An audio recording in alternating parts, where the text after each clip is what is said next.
अबीरा एक इस्लामी नाम है।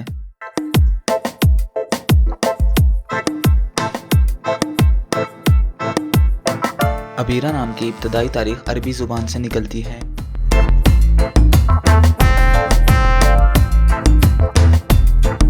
अबीरा नाम का शुमार लड़कियों के नामों में होता है।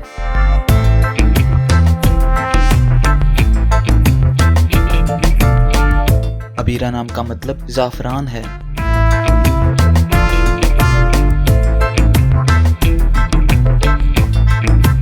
मौजूदा डेटा के हिसाब से अबीरा नाम की शोहरत में 2015 से तेज़ी से इजाफा हुआ। अबीरा नाम की पॉपुलैरिटी का ग्राफ आप 2004 से 2020 तक देख सकते हैं। ट्रेंड्स के हिसाब से अबीरा नाम की शोहरत का ग्राफ 2015 में इंतहाई हदों को छूने लगा। इस्तेमाल के लिहाज से अबीरा नाम पाकिस्तान, यूएई और सऊदीया में कसरत से इस्तेमाल किया जाता है।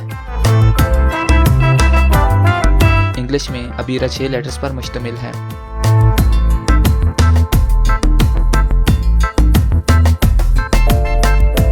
उर्दू में अबीरा 5 हरूफ पर मुश्तमिल है।